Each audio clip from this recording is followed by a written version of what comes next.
الله الرحمن الرحيم. أعوذ بالله من الشيطان الرجيم. بسم الله الرحمن الرحيم. لعلك باخع نفسك ألا يكونوا مؤمنين. صدق اللہ العظیم. جو نکلتا ہے وہی سنا دیتا ہوں. پیغمبرانہ دعوت کے چند اصول. مفتی تقریر ہے. پیغمبرانہ دعوت کے چند اصول. حضرت مولانا مفتی محمد تقی عثمانی صاحب لکھتے ہیں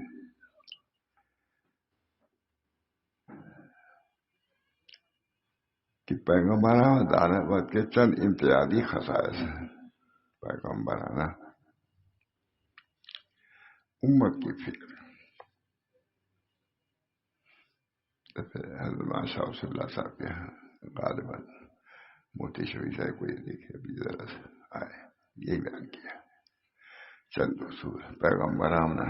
اب جو الفاظ لے ہوں اور بہت اہتمام سے انہوں نے بیان کیا حضرت کے سامنے.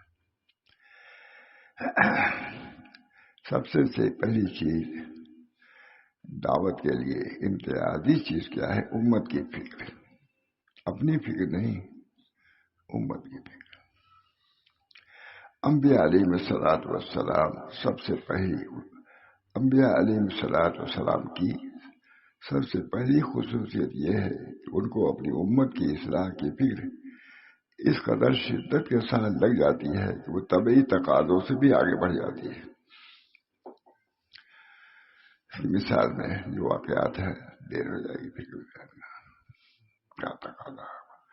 مفتی محمد شفیع صاحب، جمع اسماعیل صاحب یا فلاں مجاہد، کیسی فکر تھی. اللہ ہم سب کو عطا فرمائے اس کا سوال.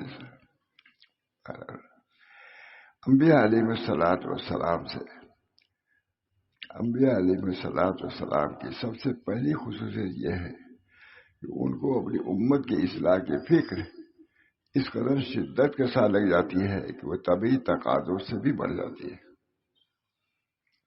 لکھا ہے ماما مقاصد اسماعیل سے ہوتے اخبار سائنس کی تقاضا ہوتا ہے، اس سے زیادہ تقاضا ان کو امت کو دین پہنچانے کا تھا. یہاں تک کہ جب پیغمبر اس فکر میں گھلنے لگتے ہیں تو اللہ تعالیٰ کی طرف سے تسلی کا سامان بھی آ جاتا ہے اور ارشاد ہوتا ہے لعلک باخع نفسک الا یکونوا مؤمنین. آپ کیوں اتنا گھلے جا رہے ہیں؟ ہم نے حکم ضرور دیا ہے تبلیغ کا، دعوت کا، تو اس کو اعتدال پر رکھیے. ہمیں آپ کی صحت کو خراب کرنے کے لیے نہیں. ارشاد ہوتا ہے لعلک باخع نفسک الا یکونوا مؤمنین. علماء صحیح کہتے تھے کہ بھائی یہ شرائط ضروری ہیں. ان کو ایسے ہی ہوتا تھا. دلی کے مشرقی پھاٹک سے نکلے اور چلے گئے. جو سب سے مشہور فاحشہ عورت تھی اس کے یہاں چلے گئے.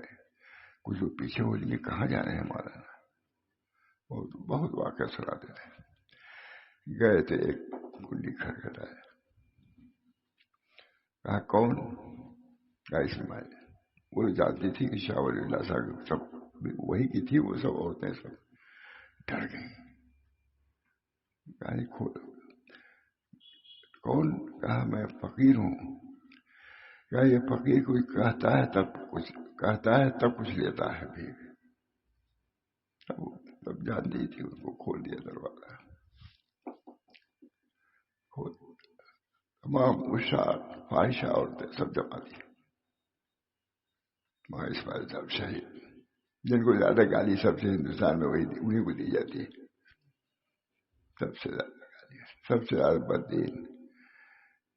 علی میں نے کہیں لکھا ہے کہ یہ وہ شخص ہے جو ہندوستان کے مسلمان سب سے زیادہ بدتر سمجھا جاتا ہے. کافر روزانہ ایک فتویٰ نکلتا رہتا ہے ان کے کفر کا. ان کا یہ حال ہے. دروازہ کھول دیا. کہا تم لوگ سب بیٹھے رہو، بھاگو نہیں. کہا یہاں میں کچھ سناؤں گا. بس 3 بجے زیتون پڑھ کے سنایا. سب تائب ہو گئے، سب تائب ہو گئے.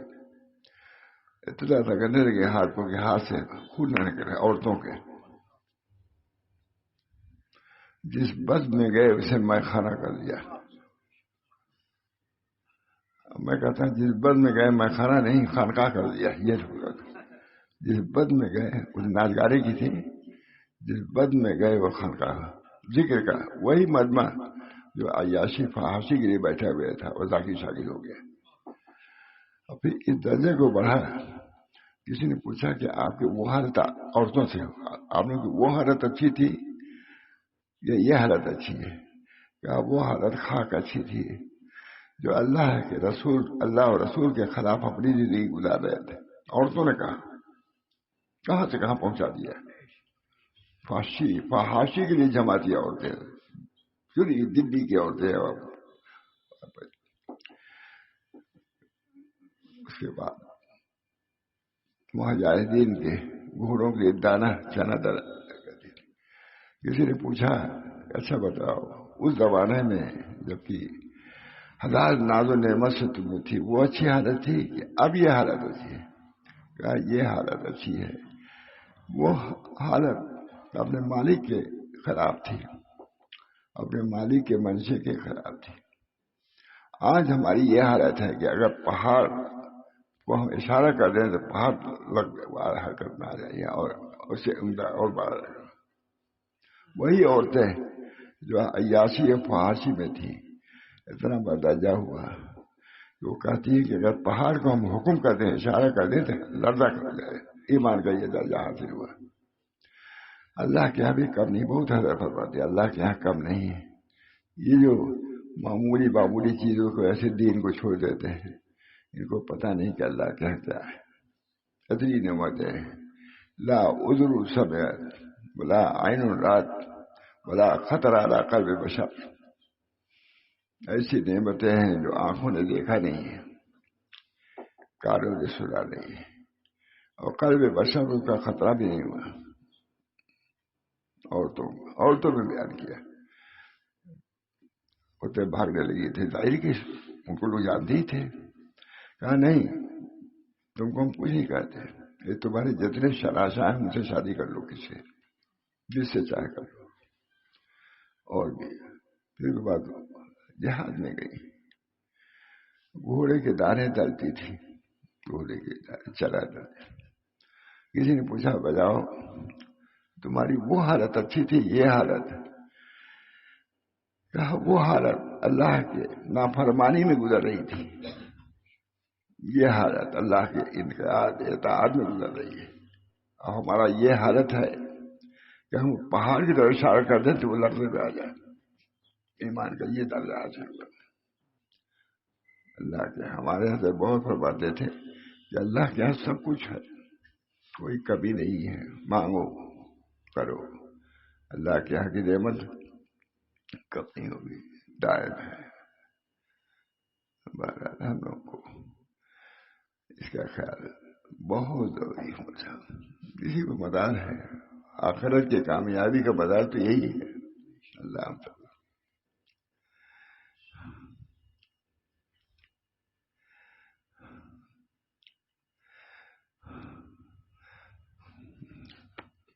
انبیاء علیہ السلام کی سب سے پہلی خصوصیت یہ ہے کہ ان کو اپنی امت کی اصلاح کی فکر اس قدر شدت کے ساتھ لگ جاتی ہے وہ طبعی تقاضوں سے بھی آگے بڑھ جاتی ہے. یہاں تک کہ جب پیغمبر اس فکر میں گھننے لگتے ہیں تو اللہ تعالیٰ کی طرف سے تسلی کا سامان کیا جاتا ہے اور ارشاد ہوتا ہے لعلک باخع نفسک اللہ قلوب المؤمنین. شاید آپ اس غم میں اپنی جان کو ہلاک کرنے والے ہیں. اللہ تعالیٰ شاید آپ اس غم میں یعنی اصلاح و تربیت کے لیے غم فکر شاید آپ اس غم میں اپنی جان کو ہلاک کرنے والے ہیں. یہ لوگ مومن کیوں نہیں بنتے؟ اس کے لیے لہذا داعی اسلام کو سب سے پہلی خصوصیت یہ ہونی چاہیے کہ اس کو پیغمبرانہ فکر کا کوئی حصہ نصیب ہو. داعی اسلام و تربیت یہ نہیں کہ بس زیادہ نہیں اتنا لکھا ہے کم نہیں. لہذا داعی اسلام کی سب سے پہلی خصوصیت یہ ہونی چاہیے اس کو پیغمبرانہ فکر کر حصہ نصیب ہو. چنانچہ اسلاف امت میں سے جن کو اس فکر کا جتنا حصہ ملا اللہ تعالیٰ نے ان کی دعوت میں اتنی برکت عطا فرمائی اور اتنی بہتر ثمرات حاصل ہوئے. حکیم الامت حضرت مولانا اشرف علی تھانوی فرمایا کرتے تھے کہ حضرت محمد اسماعیل شہید کو دعوت و تبلیغ کا ایسا تقاضا ہوتا تھا جیسا بھوک کے وقت کھانے اور پیاس کے وقت پانی پینے کا تقاضا ہوتا ہے. یہ دعوت تھانوی فرما رہے ہیں. حضرت حکیم الامت مولانا اشرف علی تھانوی فرمایا کرتے تھے کہ حضرت مولانا شاہ محمد اسماعیل صاحب کو دعوت و تبلیغ کا ایسا تقاضا ہوتا تھا جیسے بھوک کے وقت کھانے اور پیاس کے وقت پانی پینے کی. جس طرح انسان ان طبی تقاضوں سے صبر نہیں کر سکتا اسی طرح وہ دعوت کے مواقع پر دعوت سے صبر نہیں کر سکتا. نہیں بڑی بات ہم لوگوں کے لیے بھی عبرت کی بات ہوگی. کچھ نہیں کوئی کچھ کر رہا ہے خوشی مسافہ کر کے روانہ ہے. ایک دفعہ نہیں کرتے. حضرت جاتے تھے کبھی ہمارے گھر سے مسجد میں دلائی کہ وہاں کوئی کچھ کھیل رہا ہے ضرور کہتے جا نماز پڑھا ان کو لوگ کیا کوئی کہے لیکن حضرت کہتے تھے شاہ رسول اللہ تھا زبردست آئیے اللہ. خود مولانا علی میں نے لکھا ہے یہ دعوت کا وہی رنگ میں نے پایا جو مولانا محمد الیاس صاحب کے اندر پایا تھا. علی میں نے لکھا ہے وہاں سے آنے کے بعد کہ مولانا شاہ رسول اللہ صاحب کے اندر وہی جذبہ میں نے پایا جو میں نے مولانا محمد الیاس صاحب کے اندر پایا تھا. اگرچہ رنگ مختلف تھا رنگ تو مختلف لیکن بات ایک. اسی طرح وہ دعوت کے مواقع پر دعوت سے صبر نہیں کرتے. چنانچہ اللہ تعالیٰ نے ان کی دعوت میں تاثیر بھی ایسی عطا فرمائی کہ ان کے ایک بات سے سینکڑوں انسان بیک وقت طائب ہو جاتے تھے. اللہ ہم لوگوں کے اندر بھی کرے ہماری زبانوں میں اثر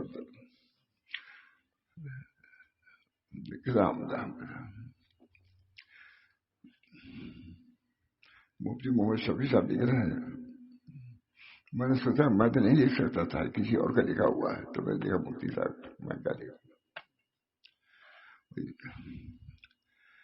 چنانچہ اللہ تعالیٰ نے ان کی دعوت میں تاثیر بھی ایسی عطا فرمائی کہ ان کے ایک بات سے سینکڑوں انسان بیک وقت طائب ہوتے تھے.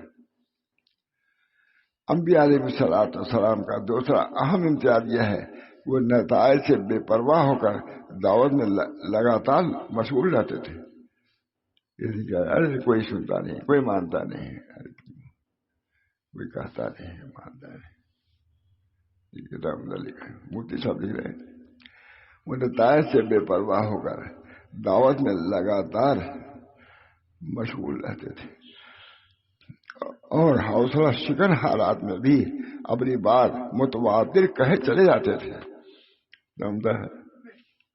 متواتر کہے جاتے تھے.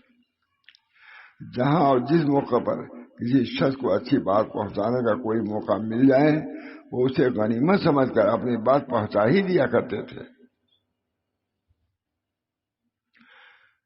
مولانا شاہ رسول اللہ صاحب کے ہیں وہاں علی بھی آئے رہے وہاں گئے جا کے یہی کہا کہ وہی لگن جو میں نے مولانا محمد الیاس صاحب کے پائی تھی وہی ان کے یہاں بھی بہت اچھا بات ہے. سنیے اگرچہ رنگ الگ الگ ہے رنگ تو الگ الگ لیکن بات وہی جذبہ وہی داعیہ ہے وہی اپنی بات کو پہنچانے کا داعیہ ہے. جذبہ جوش خروش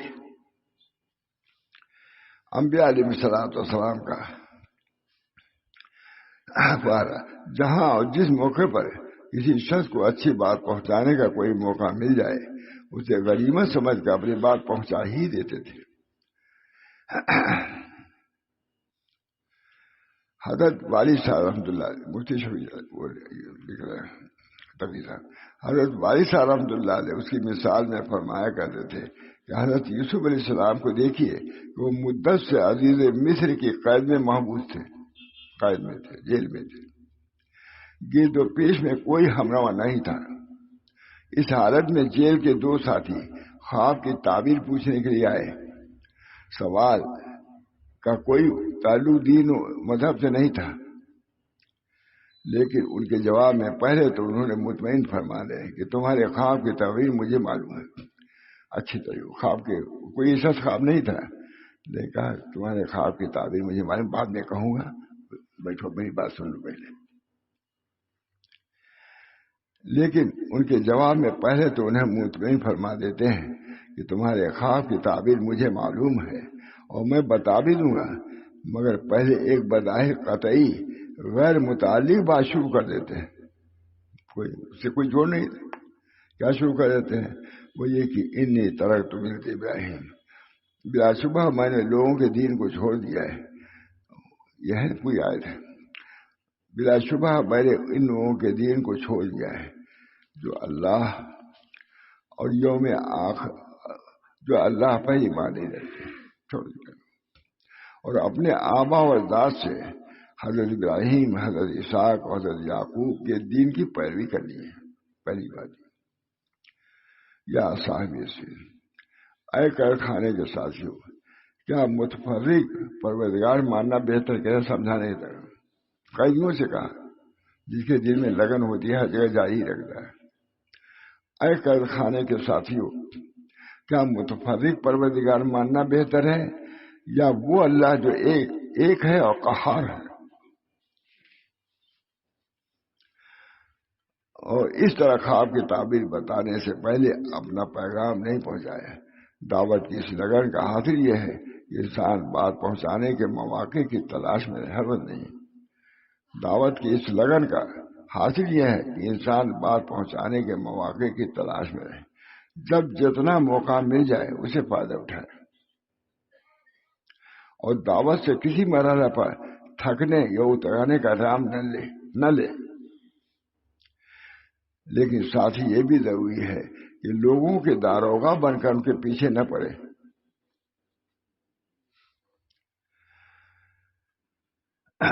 بلکہ اپنی بات مؤثر انداز میں کہہ کر فارغ ہو جائے. بس مؤثر انداز، ایسا نہ کچھ کو الجھن ہو جائے. ایک بیسی عالم نے لکھا ہے، ان کا کتاب الابتداء، اس میں لکھا ہے سناتے ہیں، یہ نہیں کہ وہ ہل لیے جا رہے ہیں اپنے کھیت میں، آپ نے دعوت پیش کر دی، قبول کرے گا وہ؟ آپ نے خود بے موقع، اگر اس نے انکار کیا تو آپ نے بے موقع دعوت کی. سمجھ لیجیے کب ہم دعوت پیش کریں، کس طرح پیش کریں، کن الفاظ میں پیش کریں، سب سیکھنا ضروری ہے. نصاب الاحتساب کتاب ہے، پوری کتاب ہی اسی پر ہے. ہمارے حضرت تو بہت لکھا بھی ہے، دعوت تو بہت لکھا ہے. جتنا تلاش میں رہے، جب جتنا موقع مل جائے اس سے فائدہ اٹھائے، اور دعوت کے کسی مرحلے پر تھکنے یا اکتانے کا کام نہ لے، بلکہ آپ پھر جب دیکھے کہ اس پر عمل نہیں ہوا تو موقع دے کر پھر کہہ دے، لیکن مسلط ہونے کا طریقہ نہ اختیار کرے. کہنے اور نہ مایوس ہو کر بیٹھے، فکر بھی رہے کہ پھر ہم کو دعوت کی بات پیش کرنی ہے، لیکن موقع سے پہلے ہی. تیسری، مخاطب کی شفقت. اہم عنصر مخاطب کی شفقت ہے. انبیاء علیہ الصلوۃ والسلام کے دعوت کا داعیہ شفقت کے ساتھ سوا کچھ نہیں ہوتا تھا. یہ نہیں کہ کوئی اس سے بدلہ لینا ہے، یہ نہیں، بلکہ صرف دعوت سے کام اللہ تعالیٰ کا راستہ دکھانا ہونا چاہیے. ہے کہ نہیں ضروری؟ دعوت کا تیسرا اہم عنصر مخاطب کی شفقت ہے. انبیاء علیہ الصلوۃ والسلام کی دعوت کا داعیہ شفقت کے سوا کچھ نہیں ہوتا تھا. صرف یہ کہ جہنم سے بچ جائے، صرف یہ داعیہ جہنم سے بچ جائے، اس کے علاوہ کوئی غرض نہیں کہ ہم یہ ہو جائے گا، یہ ہو جائے گا، یہ نام ہو جائے گا، نہیں، کچھ نہیں. یہ ضرورت ہے کہ سمجھنے کی ان باتوں کو بھی، جو اولین شرائط دعوت میں سے، اس کو بھی سمجھنا چاہیے، اور جہاں یہ دعوت کا طریقہ ملے وہاں جانا چاہیے. ان کی کتابیں دیکھنا چاہیے. یہی جتنا تمہارے ذہن میں آگے سب نہیں ہے. اس بنا پر اس کی بھی فکر ہونی چاہیے. جو ہم کام کر رہے ہیں شریعت محمدیہ کے مطابق ہے یا اس کے خلاف تو نہیں چل رہے ہیں.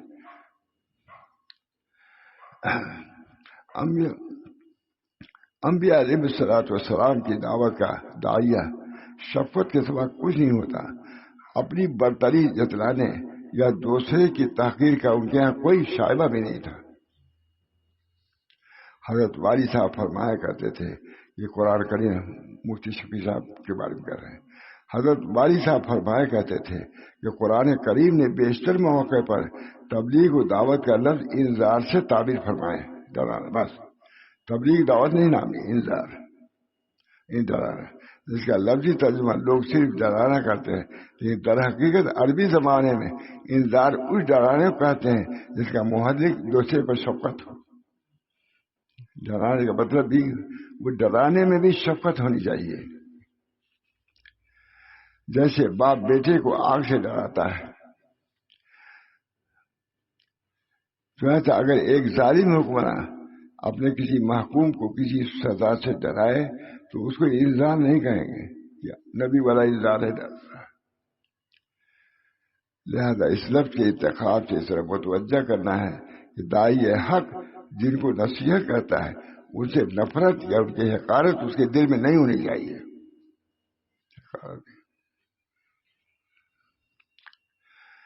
اسے نفرت یا اس کی حقارت اس کے دل میں نہیں ہونی چاہیے، بلکہ اس کا محرک شفقت ہونا چاہیے. جہنم میں جائے گا باللہ.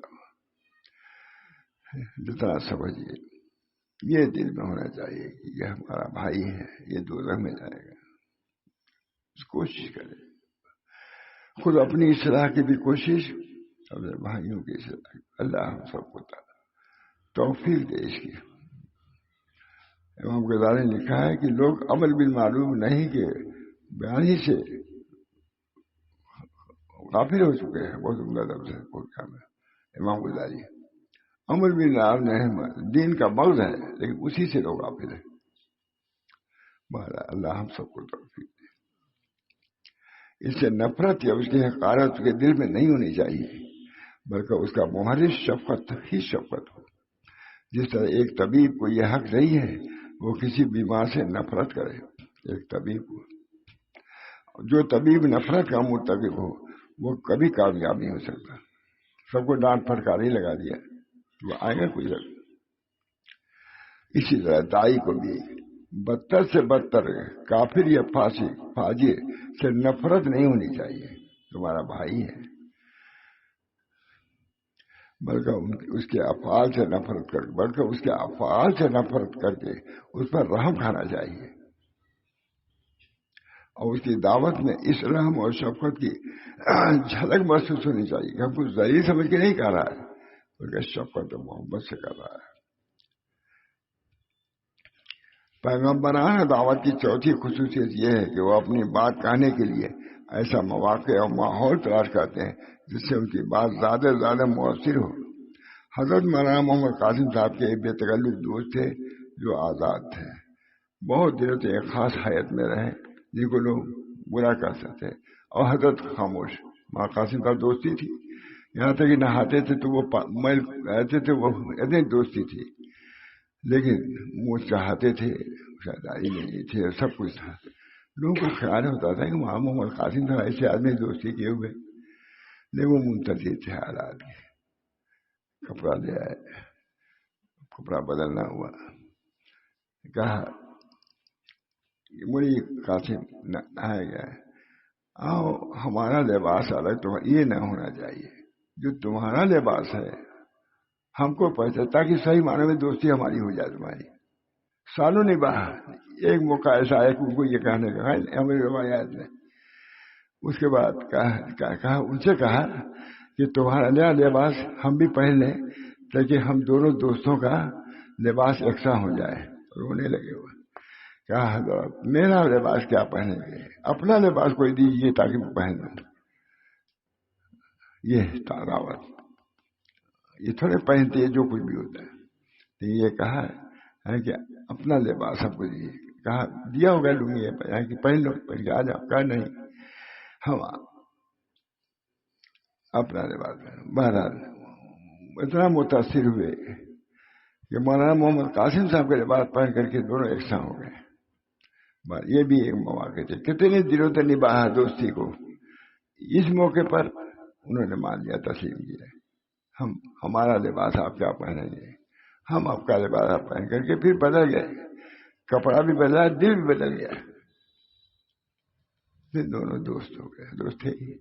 اللہ تعالیٰ ہم سب لوگوں کو ان باتوں کو بھی سمجھنے کی توفیق مرحمت فرمائے۔ یہ سب ایک ایک ابواب، اس میں مستقل کتابیں لکھی ہوئی ہیں، اسی جو طرح بیان کیا ہے پوری کتابیں نہیں ہوتی۔ اللہ تعالیٰ ہم سب لوگوں کو دین کو سمجھنے کی، اس پر خود عمل کرنے کی، اپنے بچوں کو اس پر لانے کی توفیق مرحمت فرمائے۔ دنیا کی کامیابی، کوئی کامیابی دیکھیے کیا ہو رہا ہے، کوئی نہ جان کی پرواہ، نہ مال کی پرواہ، نہ عزت، کیا ہو رہا ہے، ہر وقت ممالک لڑ رہے ہیں آپس میں، لڑ رہے ہیں، ہم ہی لوگ تو ہیں، انسان ہیں بلکہ مسلمان ہیں۔ اللہ تعالیٰ ہم سب لوگوں کو دین حق پر قائم دائم رکھے، ہمارے بچوں کو بھی رکھے۔ یہ ماحول دینی اللہ تعالیٰ کو مطلوب ہے، اللہ چاہتا ہے کہ اسی دین لباس ہے کیا دینیے میں لوگ رہیں۔ اللہ ہم کو توفیق دے، آپ کو بھی، وآخر دعوانا۔ یہ سلسلہ چلتا رہتا ہے، اللہ تعالیٰ ہم سب لوگوں کو اس سلسلے میں باقی رکھے، چلائے اور اس پر عمل کی توفیق مرحمت کرے۔ مردوں، مرد، عورتیں، بچے، ساری سب اتنے لوگ ہیں، سب کے لیے ضروری ہے، دعا کریے۔ اللہم صلی علی سیدنا نبی الأمی وعلی آلہ وصحبہ وسلم۔ اللہم صلی علی سیدنا نبی الأمی وعلی آلہ وصحبہ اجمعین۔